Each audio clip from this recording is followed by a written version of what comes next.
everybody. Welcome to Cosmos with Cosmos. As always, I'm Mike. I'm Liz. And I'm Brandon. Hey! Yay! Hey! The gang is Guess back who's here? together. Woo! Guess what we're talking about today? I don't The know. 3-body problem. Hey, topical. It's like us. Yes, Exactly. yes. Now, just to say, there will not be any TV show spoilers. We're going Right. to We're going to try to to minimize any TV show spoilers Or book or spoilers. really book spoilers as well. And it's just not about the media that Right. has been re-released, but the science and the physics. Yeah, there's. We're going to talk about It's a few educational, things that people. show up. We're going to talk about a few things that show up. Yes. And just really the physics of it. Yes. And not so much how it's used as plot points and devices and things like that. Yes. But we recommend you check it out. The movie or the TV show or the book. I'm reading the book now. It's a lot of fun. Yeah. It's I'm interested in reading quick, the book. Quick read. Quick and easy read. It even has a physics lesson on pool. How hitting a The ball game works. of pool. The game of Okay, pool. the game Oh, of that makes pool. sense because we're going to talk about chaos theory later on. And Malcolm from Jurassic Park has a great quote about chaos theory using pool as an example, which I actually have the quote up right Hey. now. Oh, yay. Okay, I'm excited. I'm All excited. right. Brandon, What's up? what you drinking, man? Ooh, so I am drinking roads. Where we're going, we don't need roads. Yes. We'll get into that later on. But it's basically a maple syrup old fashioned. Oh, yes. All right. I guess he's got time before he's got. Yeah. Oh, and then for second drink, I have Tempranillo. Ah. Because I made some whiskey sours, not whiskey sour, New York sour earlier. Not today. And then I got holding of wine, so I got to drink wine. Nice. Oh, no. I Oh. By the yeah. way, you had a nice float on your New York sour. I think I put a little too much wine in it, which is fine because I like a lot of wine in it. But No, it's fine. It's fine. I've recently been into this red wine called Three Fingered Jack. Oh, it's red good. wine. I like it. Is it Cab? Is it Cabernet Sauvignon? Yeah. I think so. But it's Yeah. really good. I think I'll Excellent. have that with dinner too. What you drinking? Oh, I am drinking the 3 Liquor Problem. Nice. Looks What's like that? white wine. It Is that white wine? does look like white wine, but Or it's like gasoline. not. It's like gasoline. Well, Wow. it tastes much better. It has peach Schnapps, butterscotch schnapps, and cinnamon whiskey. Yeah, so it's But- very sweet. My favorite thing, I'm not sure if you know this, Liz, but you have a face you make when you don't know what's in the drink and you look at Mike. It's a very distinct face. Is it this It's not that. It's not that face. Oh, It's a different face. You do it subconsciously. okay. And I'm looking down and I can see. You could just sense when I I'm can like, sense please it. give me the I can answers. sense it. Yes. Like Yeah. when I need you to tip something, I'm like, Basically, it's 2-1-1. So twice peach schnapps and then cinnamon whiskey and butterscotch nice. schnapps are each one each. it's sweet. And then for my second drink is just a good old fashioned Black Butte Porter from But in the good old coolest Oregon. koozie. But in my astronaut 'Cause koozie. We ain't going nowhere. Nope. All right. So this little blue drink. So much fun. Ooh. So pretty. So vibrant. That is pretty. It's like Neptune. Yes. Yes. I am calling it the Trisolarian Ooh, Trisolarian. from the book. Okay. And Try 3. Look at them go. yes, and so, but it has 4 things in it. Oh, Trisolarian. Try 3 soul suns. There you Ah! go. There you go. And it has, in this case, you can do it 2 ways. Oh, You can make it okay. 2 ways. This has raspberry vodka. Oh, you blue did the curacao, raspberry yeah. vodka. I bought that raspberry vodka just for this one drink. Uh-huh. I wanted to test it. And I have not tested it yet, but raspberry vodka, Uh-huh. blue curacao, Mhm. lime juice, Ow. and a little simple Curacao. syrup. Ooh. Nice.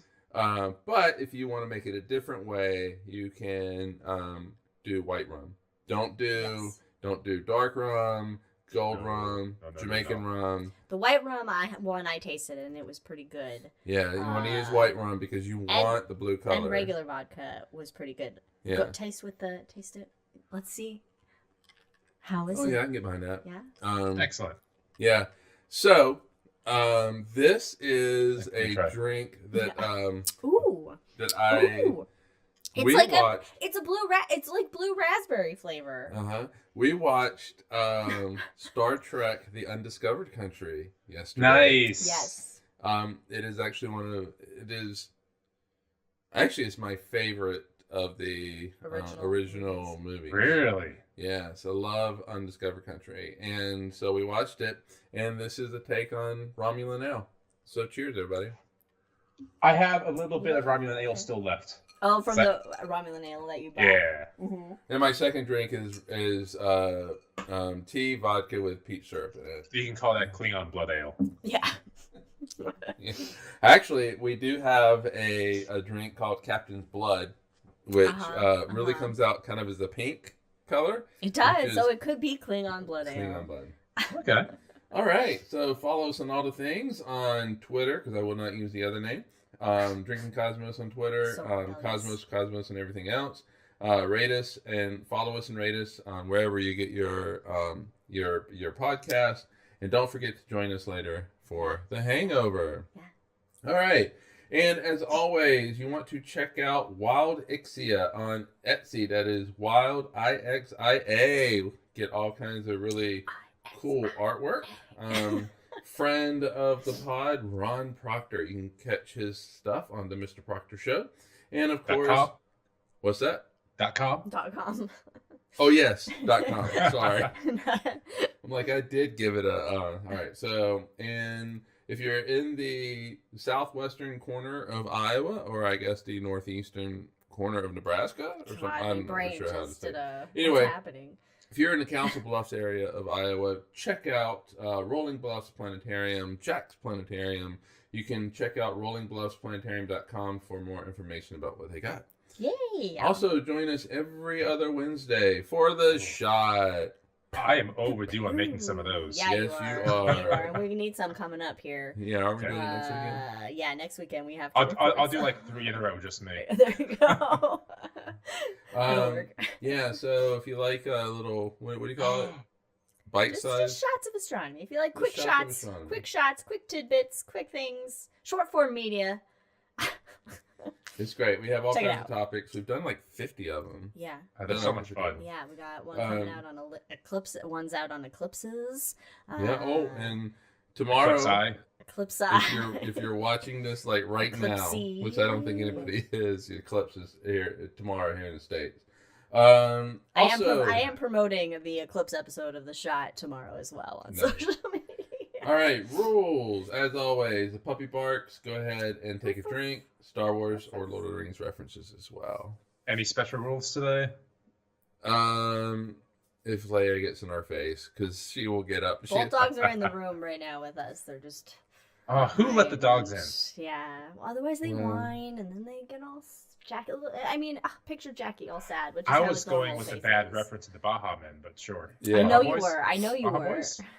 I've seen them live. Baja Men. That's a fun story when I saw them live. I thought it was Why did you see them live? Anyway. They are at Epcot. Oh, it's Baja Men, yeah. Oh, okay. No, he said Baja Boys. But I like alliteration. Anyway, Baja Boys. Let's get started. Let's jump right into it.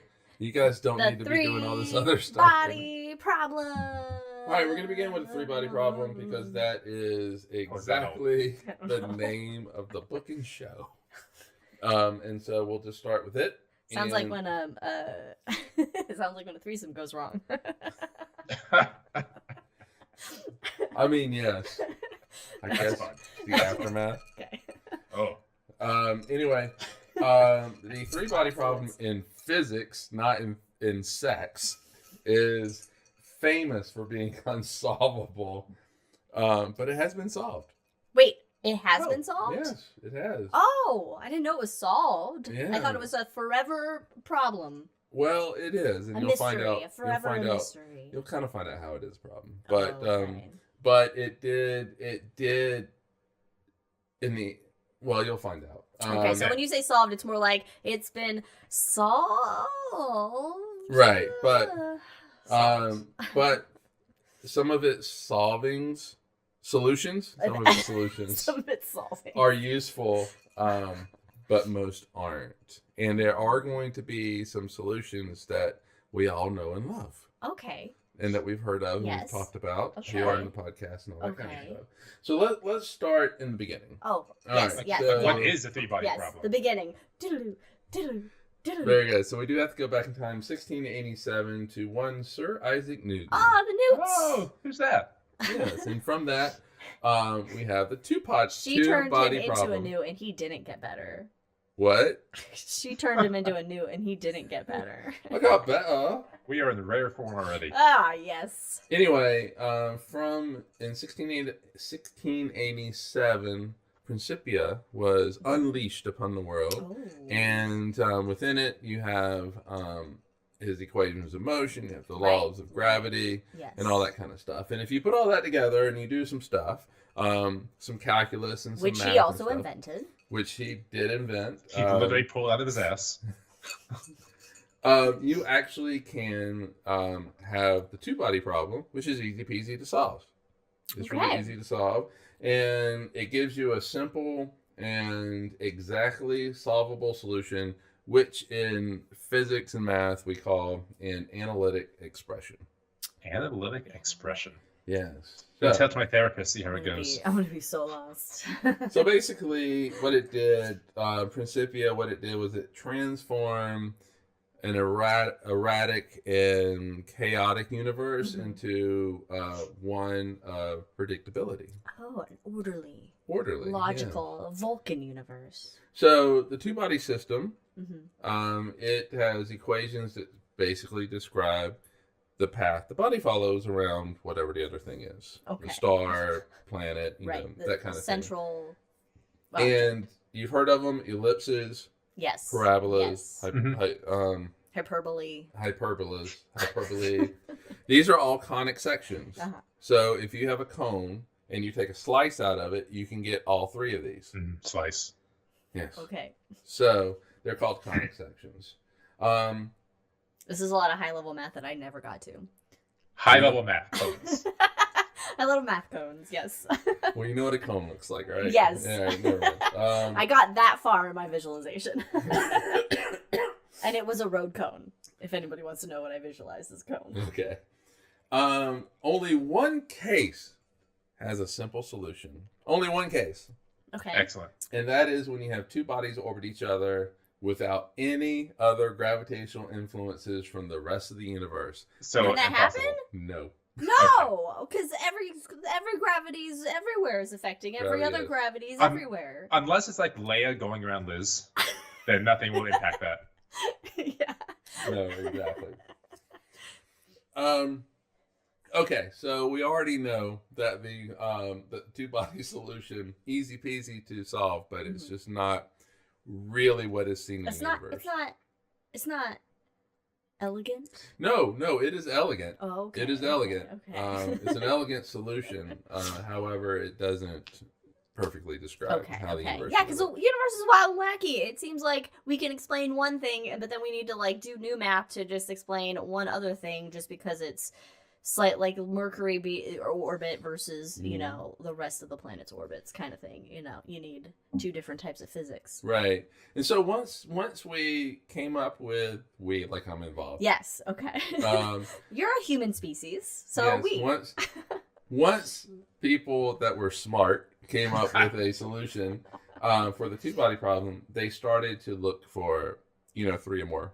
They wanted to add. Oh, they other want to add more characters in, problems yes. because until you get to 99 problems. Right. So astronomers and mathematicians started looking for a solution for three more bodies. It became an obsession. I love when scientists get obsessed with one thing.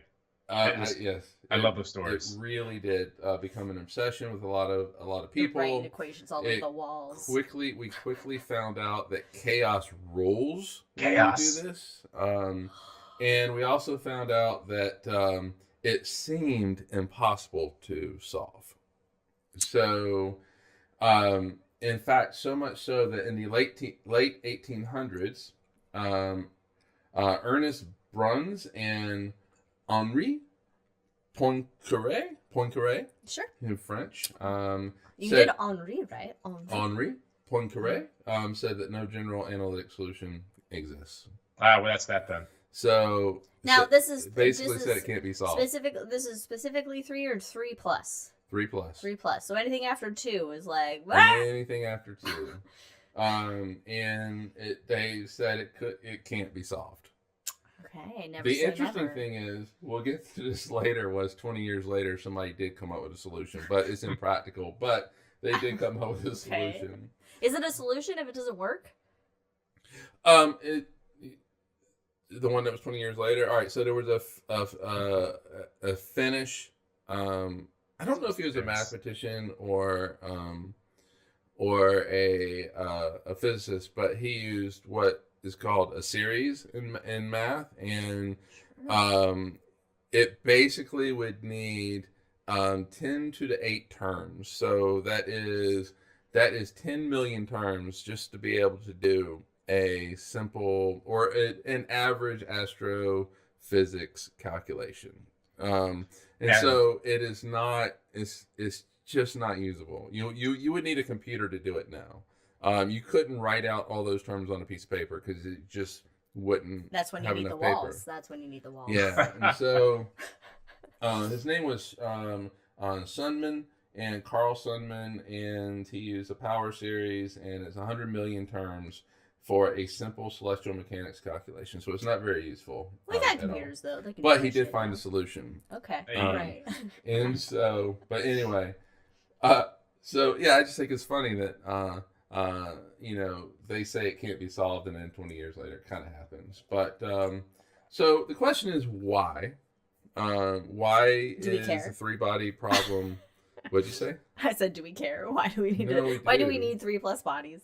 Well, Well, I know most of star systems are binary. yeah, plus star and so, systems. but in all seriousness, if you look at our solar system, Mhm. you look at the sun, Yeah. Jupiter, and Saturn, it's pretty much automatically a 3-body. Oh, okay. I was gonna say 3-body we system. got 8 bodies and Pluto's not one. Yeah, so you do need it. It's very important to be able to make these calculations. For like a long time ago, you needed it for like celestial navigation. But also, more importantly, now we're launching all this shit everywhere.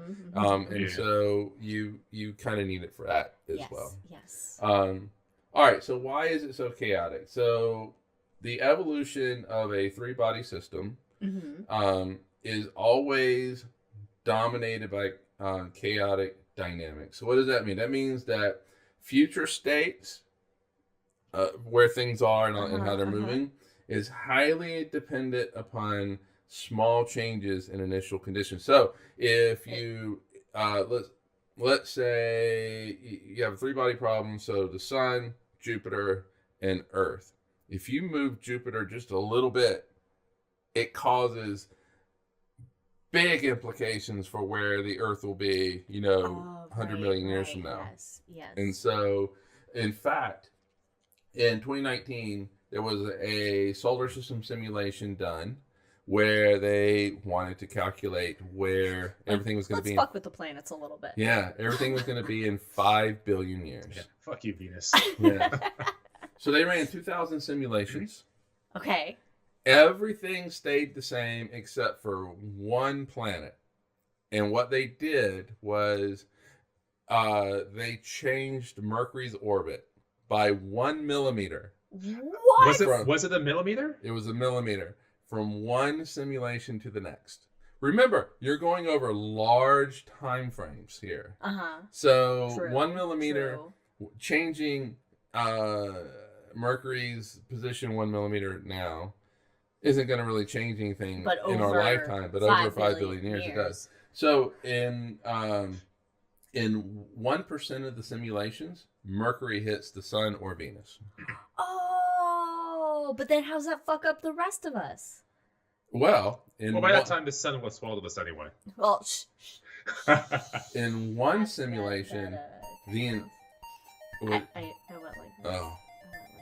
I did this. I did this. Sorry. In one simulation, one of 2,000, the entire inner solar system was fucked up. It got destabilized. Shit went everywhere. Everything's just like, until it eventually either flies. Well, no, it had to fall in the sun eventually, no? Or it eventually stabilize? Not necessarily. Because Meanwhile, Jupiter's just like, usually, what's going on, guys? usually, Yeah, right. so usually one of the bodies actually gets ejected. Which one? Well, probably the smaller mass object. Is Mercury? Maybe. Goes flying? Yeah, but it also could be us. So, That'd be kind of fun. well, Shot out of the solar system. for a little bit until it gets real cold. Real dark. So, basically, it's a conservation of momentum kind of thing. Right. Conservation of energy. Yeah. So, if you just have two objects, if you have the sun and the earth, Mm-hmm. the earth.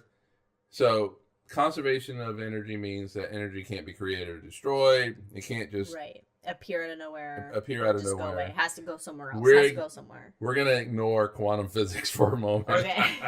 Put it down. And so it just can't come out of no. You can't.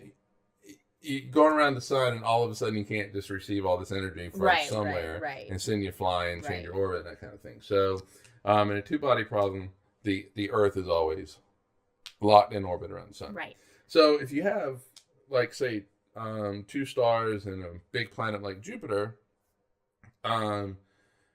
those stars can transfer energy back and forth with each other, and that changes the dynamics of things. So the energy of the system as a whole doesn't change. Right. It's just constant. the transferring that same energy around. Yeah.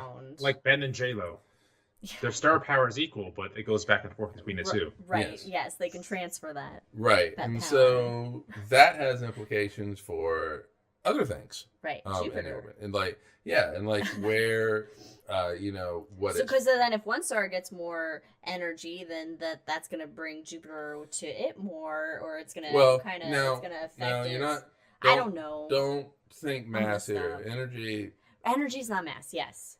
It is, but it's not. Right. In this particular thing, we're not going to worry about that Okay. portion of it. So Then what do you mean by transferring? okay, energy? so gravitationally, a star they're going to exchange some energy, so the star starts to move a little bit faster. That has implications for it's going to move quicker. Right. It's going to move out. That's going to change. Right. It's like all of a sudden your year gets shorter. Right. Or something. Yeah. Happens. And so all of that chaotic nature can, usually lead to a smaller object being ejected from the system. And what it does is it makes the remaining system become a two-body problem, which is really kind of what it wants to be. It wants to be. Okay, so its natural state of being. Every 3+ body issues, like, we just want to be slimmer. Yeah, we don't want to be a throuple. We want to be We two. want to be. We want to be a nice even two. Yes. A nice. Is that a prime number? Two. Right. And so the thing is, though, is that when we look out into the universe, we see three-body three-body systems everywhere. All you got to do is look to the closest star to our sun, Alpha Centauri. Three-body system. Chaotic system. It is a chaotic system by nature, and so is it naughty? if you look at the solar system, it's a three-body. It's an n-body problem because you have n-body. because to the nth. Because you have 8 planets. You have this. God, I forgot it had planets. Yeah, and so Jeez. they get in this. They have to be considered in this as well. Yes. If you look at the Earth and the Moon, it's a three-body problem with the Sun. Yeah, and the moon is slowly drifting further away from us. Right. Which is going to fuck us up process, in the long run, but yeah. I guess. But it is different process though. Earth, Sun, Jupiter is a three-body problem. Sun, Jupiter, Saturn's three-body problem. We seem to be managing okay though in our solar system. You're managing okay, yeah, because at the end of the day, you can.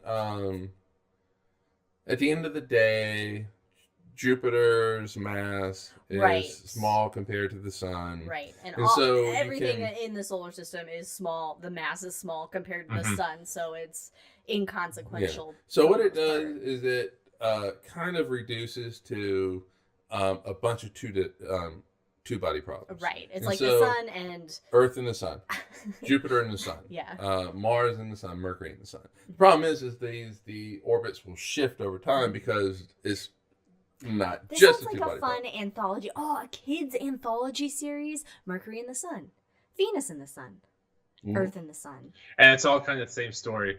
We all just go around the sun. Yeah, Or the sun's really big. that'd actually be great if that's all it was for each one. Of them.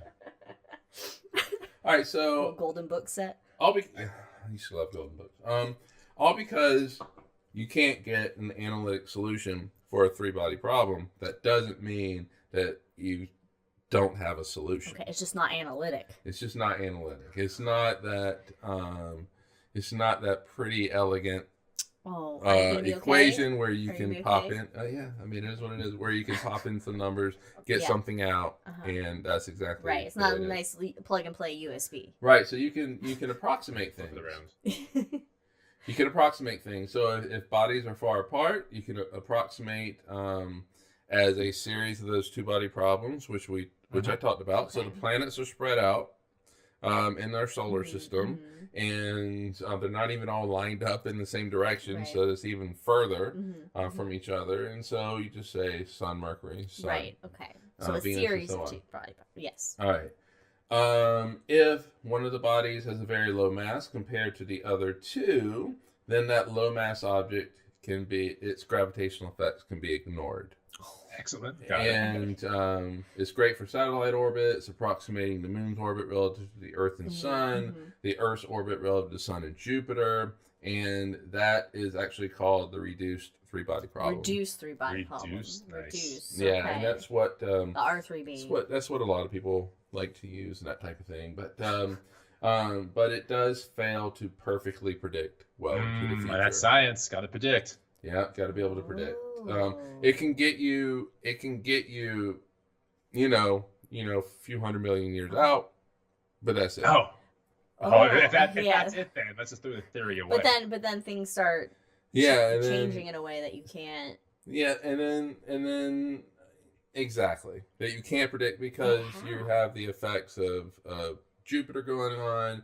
You could have a star that will swing by. Swing like by like, and like when fucking, Andromeda starts getting a little too close, it's gonna fuck Yeah. some shit up. It's gonna cause a So- lot of three-body problems. I'm assuming.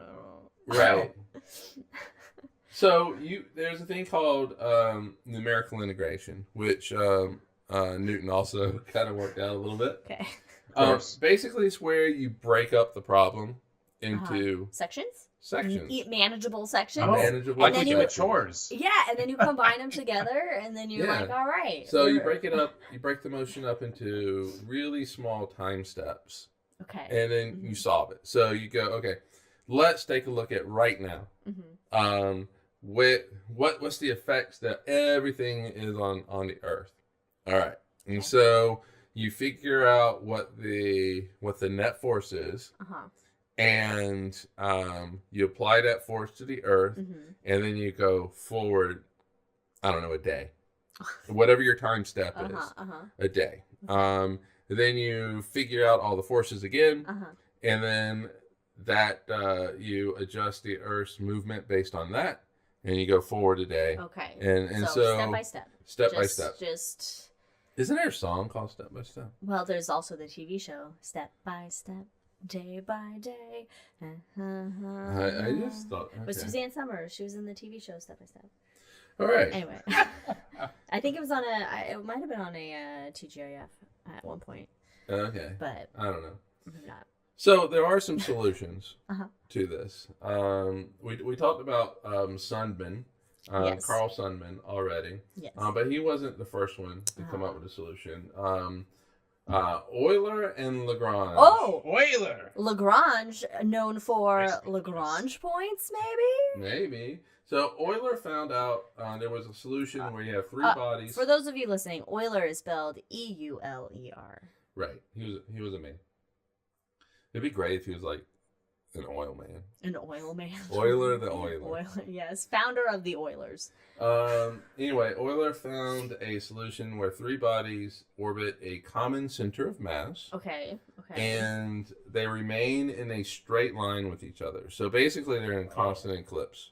Oh, that's cool. That's the coolest science fiction setting. Yeah. Yeah, constant eclipse. Yeah, so they're Constant moving in eclipse a of the straight line powers. relative to each other all the time, and so it's constant eclipse. All right. And it's always like a weird twilight. It's like pitch black's worst nightmare. Get Vin Diesel on the phone. All right, so Lagrange Uh-huh. found a solution where three bodies form an equilateral triangle. Excellent. So they all have, think of it as a triangle, where each object Uh-huh. is a vertex in that triangle. Okay. They're all the same distance from each other, Uh-huh. equilateral. And so as it basically this equilateral triangle just continually goes around the center of mass and all that kind of stuff. So, And this is our favorite solution to the three-body problem. Spheres making a triangle. yeah, so if you take Euler and Lagrange's solutions, they describe five orbits that can be described with simple equations. Those are the only simple equation solutions to the three-body problem. Hey. And today, those orbits are known as the Lagrangian points. L points. Hey! L points. That's where James Webb is at one of them. Yeah, So L2. it's gravitationally nestled. Yeah, it's Yeah. in a little pocket, a little nook. Those are the only simple solutions to the three-body problem. So you can solve it, but they're for very special cases. Okay, But they're kinda it has useful. to be these scenarios. Okay, Right. but then there's like infinite number of scenarios for a Pretty three-body much. problem. Yeah. So Yeah. okay. So in the 1970s, Michael Hennon and Roger Broke found a solution involving two masses bouncing back and forth in the center of a third body's orbit. So Cool. bouncing makes it think of like a I'm tennis thinking ball ping going back pong, and or forth. I'm thinking like a bouncy But ball. really and truly, they're orbiting each other, Okay, right? Yeah. And so this third body is really far out, orbits the two of those, Alpha Centauri. Okay. So found a solution for that. Also, Kepler 453, which is Hey. the Tatooine planet. Hey, Tatooine. Two suns. God, what a hot desert though. So we're going to assume Tatooine is massive enough where it could be really kind of not ignored in this. Okay. So you do have the two stars. I mean, here's just a side question. Can a rocky world get large enough to be, or do you have to be a I gas can't giant? imagine that being possible. Even with like a massively huge metallic core, it's just not nearly big enough. Yeah. Anti-physics man? I mean, I'm not gonna say it can't, Mhm. because I'm sure that I don't necessarily know of a reason why it can't, but that doesn't mean anything. There is- Yeah. Well, now So- I've never thought about that. What's the mass limit of terrestrial planets? Yeah, I don't know. So all right. Of course, need the to know. bigger it gets, the more massive it gets, which means more gravity.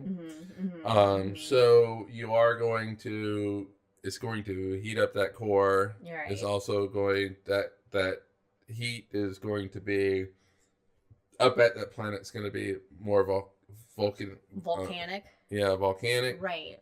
Because Um, we found super Earths that are what, like a couple times the Earth's diameter, but they are like. yeah, I think but like it volcanoes. also The largest terrestrial planet is considered the one before you get too thick of an atmosphere, so it happens between 5 and 10 Earth masses. So about 2 Earth radii, apparently. yeah. So Not Actually- too big. Not Jupiter. so basically, next week they're gonna find a planet that just blows that out the water. There's always Everything an we exception do was to the wrong. rule. Yeah. Yeah. So, but I don't know a reason why you can't, but that doesn't mean that it shows up in the universe. Right.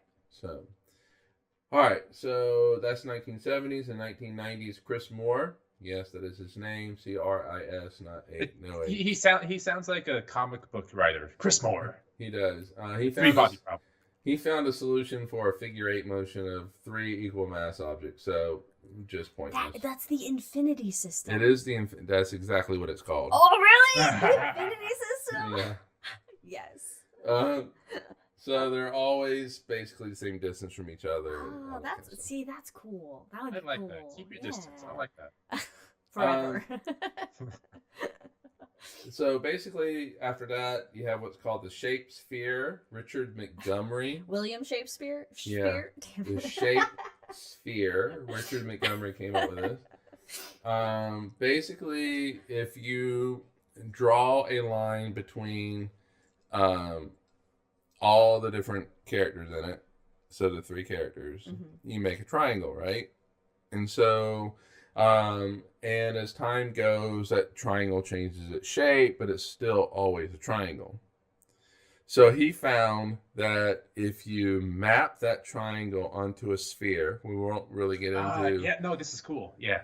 That the orbits actually become simpler. You would think they would be a little bit more complex, but the motion of that changing triangle is very complex. But when you map it onto a sphere, it actually becomes a little bit more, it becomes a little simpler, and you can actually see the periodic nature of it, I guess. You can see the shape of the orbits and things like that. And so basically Euler and Lagrange's solutions pop out of this pretty easily. There's also a whole lot of other solutions that pop out where you can write up, an equation. But it has to be where their orbits are doing this triangle thing. Well, but on the sphere, it doesn't look like a triangle. On the sphere, it looks like circular shapes, and so it's actually kind of pretty. It looks very geometric and things like that, and would I want it as a tattoo? No, but it still looks pretty cool. Okay. So from that, a lot of other solutions were discovered to the 3-body problem. Okay. But none of them are likely to be found in nature. Oh. Yeah. Well, then how does that work? They found solutions, but say these weren't going to exist out in the natural universe Pretty world. much. Yeah. Well, okay.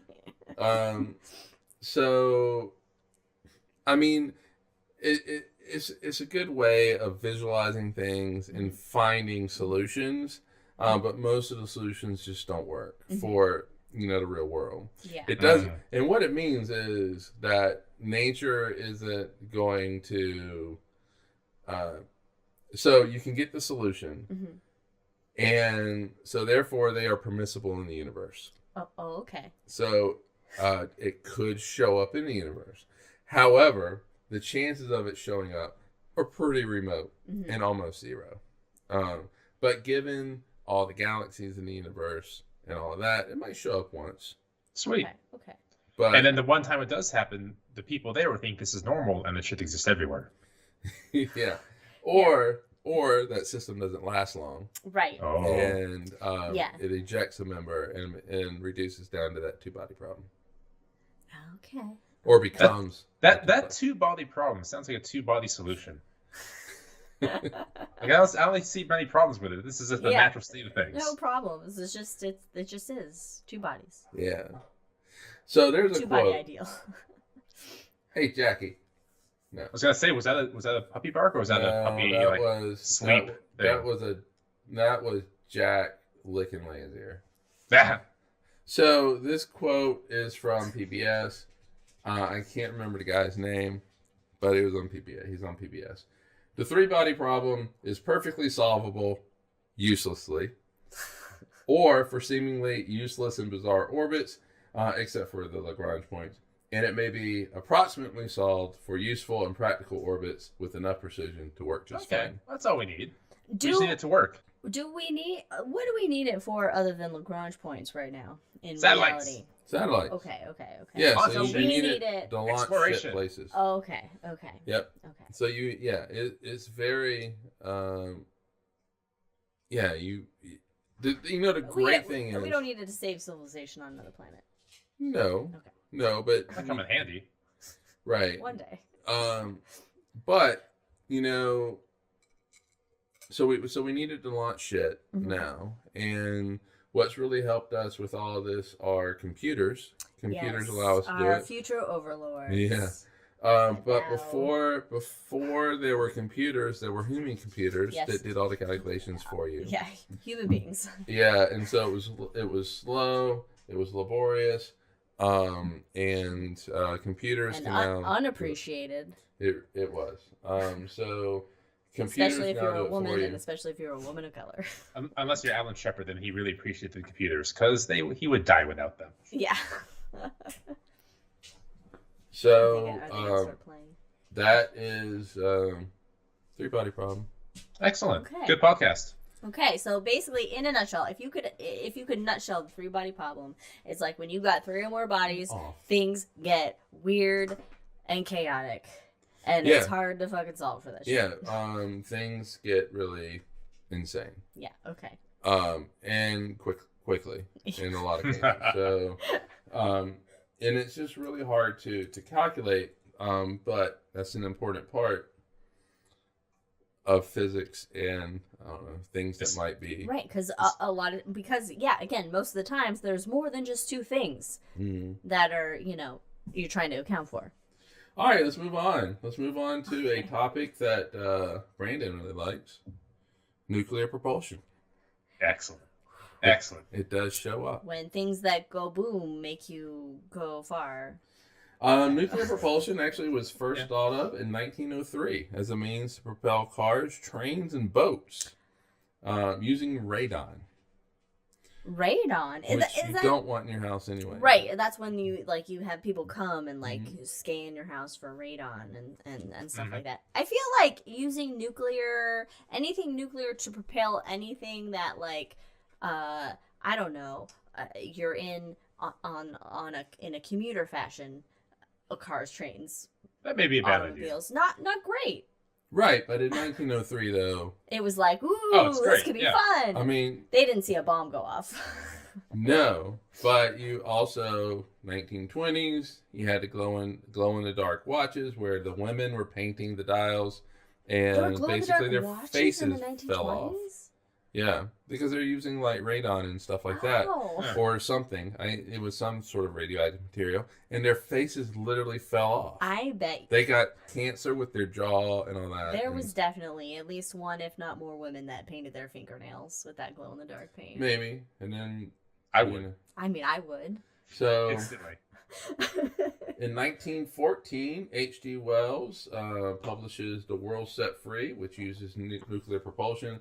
Also, in it talks about basically nuclear bombs before the nuclear bomb.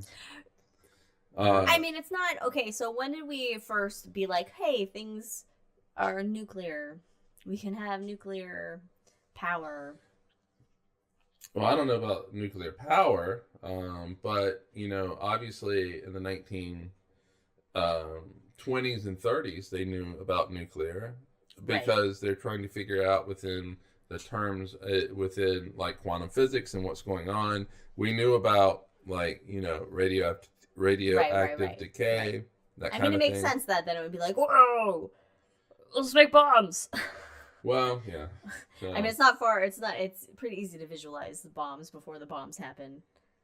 All right, so you can use fission, which is the splitting of an atom. Yes. To create the energy needed for thrust if you're going to have nuclear propulsion.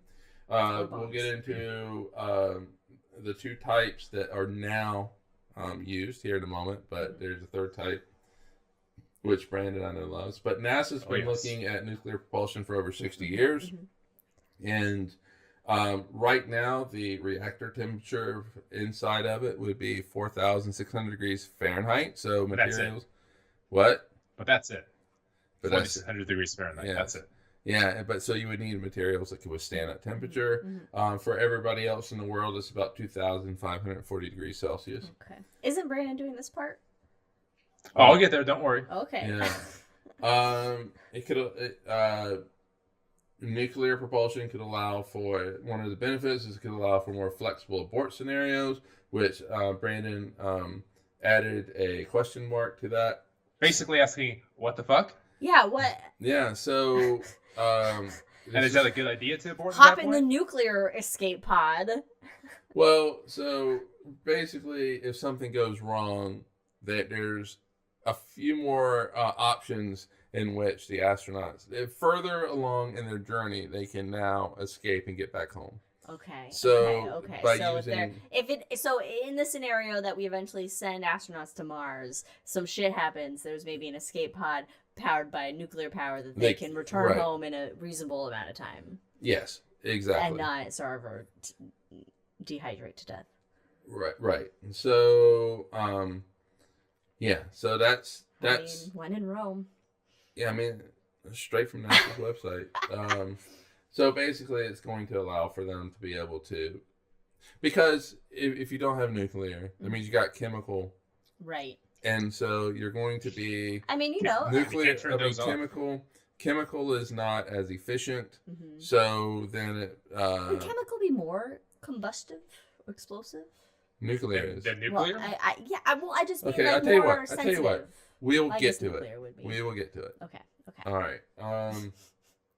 The energy density for nuclear, for uranium-235, is 560,000 times that of hydrogen.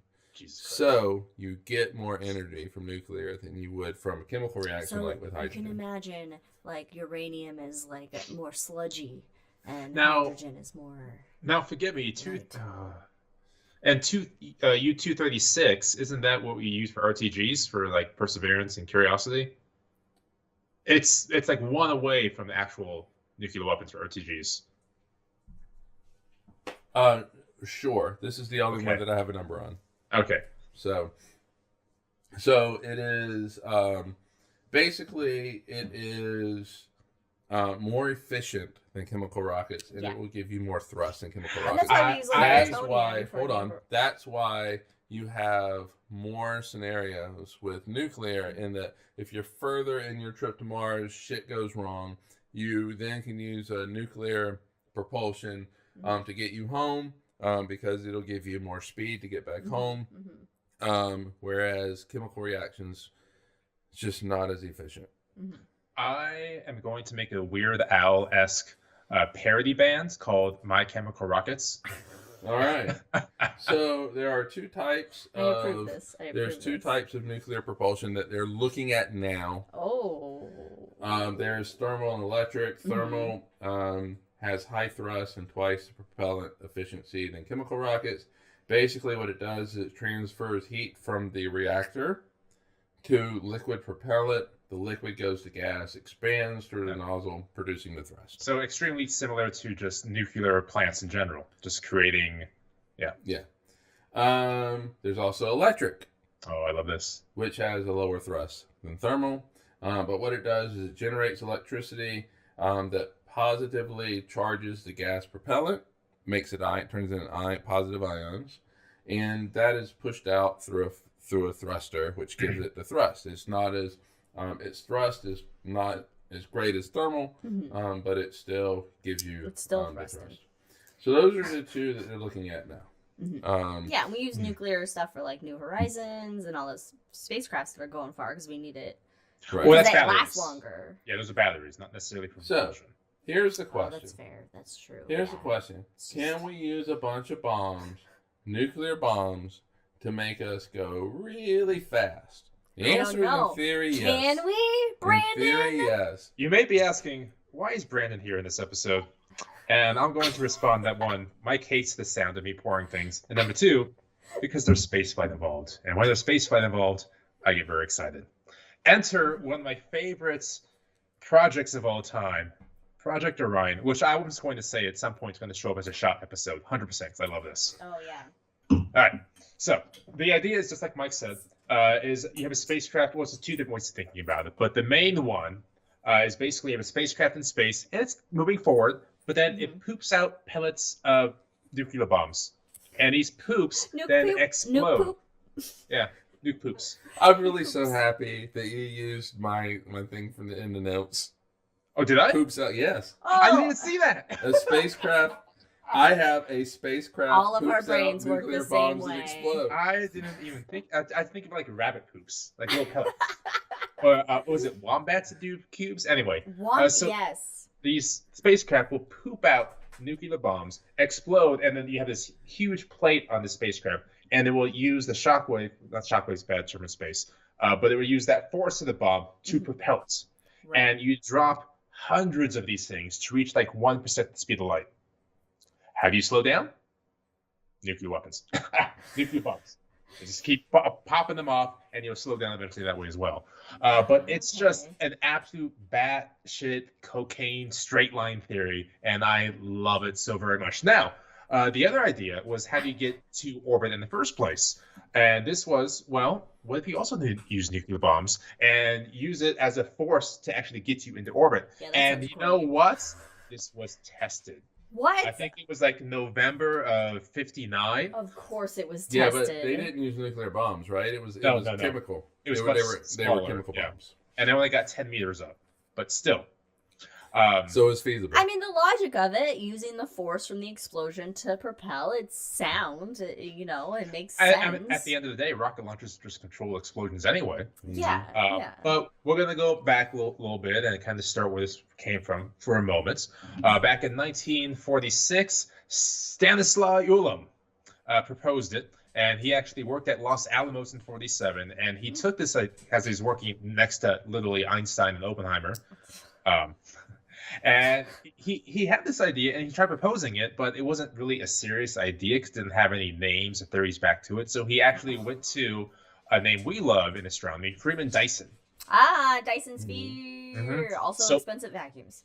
Also expensive, but a different thing. Yeah. So different Dyson. So Islam there went to Freeman Dyson to get his political power, and it got enough to was given $1 million a year, which back in the 50s was a lot of money, to study and propose. Because at this time, they were still trying to find applications for nuclear power and nuclear energy as opposed to just bombs. So they thought, what if we actually use nuclear power spacecraft to poop ourselves to other stars? And the benefit, actually, is that you could have far larger spacecraft than like the Saturn V, even. Because as opposed to a 3-person capsule like Eagle or Snoopy, you could have 150 people in this massive capsule that uses this nuclear bomb energy to launch itself off. Layman appearance. Special They rule. didn't make an appearance. That's right. It was a secret. Secret rule. And speaking of secrets, the paper that Islam wrote in 1946, at least in 2002, is still classified. Really? Yeah. So Wow. most of this stuff is still classified. Anything dealing with nuclear is probably going to be classified. Right, of course, So for about 1 to 2 decades, it was seriously studied by DARPA, for example, and a couple of other agencies, until we signed the Partial Test Ban Treaty, which basically says you can't explode nuclear bombs in outer in space. the atmosphere, yeah, because we all Yeah. live here. And Dude, this is our damn fucking planet. hippies. Can we not fuck up the planet? Mm-hmm. There Which was we're also already fear. fucking up. There was also fear of fallout. Yeah, fallout's an issue. Yeah, because we're dealing with shit that basically either kills you immediately or kills you slowly in a But horrible way over time. the big problem wasn't exploding bombs into space, which I think Russia just talked about a couple months ago, and a different story. But it was the fear of getting those nuclear explosions into space in the first place, which has to be done by a conventional rocket launch. So By an let's say explosion. by another explosion. So let's say, for example, we have our big giant 75 rocket. What happens if it explodes on launch pad, carrying megatons of nuclear explosion on top of it? Yeah, that's bad news bears. Whoops, Daisy. Yeah, I mean, people Well, freaked out goodbye, with Florida. We'll see ya. people freaked out with. I want to say it was Cassini. Yeah, with the RTGs on there. Yeah. So And so I forget who it was. Was it the FAA or the FAST, something like that? They had to have special casings around these RTGs. So if it did explode, the rocket explode, that this RTG would not leak at all, or don't do what it does. Right. I mean, it's a risk. If we're gonna play with nukes, this is the risk. If we're gonna play with these elements, we have to be prepared for the consequences of playing with these elements. So this is 100% going to be a shot episode because I want to go more in depth on that. Yes. But I love Project Orion. Well, then let's move on. Okay. All right, one final thing before we call it a day. It's quantum entanglement. Oh boy! It is a bizarre and counterintuitive quantum phenomenon. How bizarre! Yeah. So. Well, how anytime bizarre, you how mention bizarre. quantum, things get fucking. Where two particles are connected and share information, even when separated at large distances. Isn't that also spooky physics? Oh, is that different? Nope, it's the same thing. Hell The term quantum entanglement was coined by Edwin Schrödinger in 1935. Oh, there you go. Yes, of Cat Dead and Alive or Yeah, Alive it and is or in Alive response fame. to Einstein, Podolsky, Rosen paper that said quantum was incomplete and not a theory that really describes nature. Now, really quick, I want to point out in the notes he has Einstein, Podolsky, Rosen initials as EPR. Yep. And that makes me think like of a boy band. Here comes EPR, and it's like Einstein coming out and Rosen Podolsky doing the thing. Yeah, so it's dancing.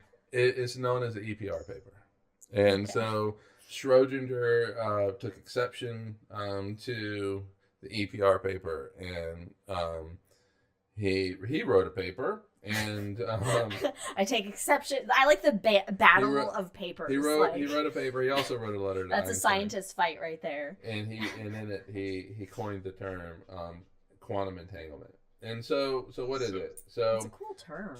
It is.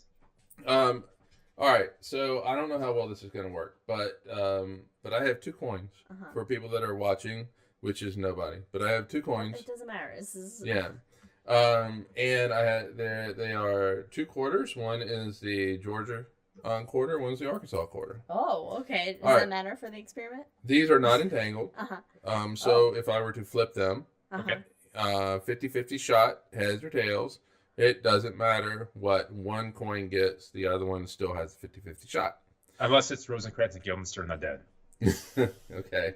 Literary reference. Yeah. All right. So let's say I do a magic trick though with these. Oh, we've been watching that magic show. Yeah. So exactly, just like that, Hey. except with coins and not my thumb. But anyway, I'm doing a magic trick, and so I magically entangle these 2 quarters.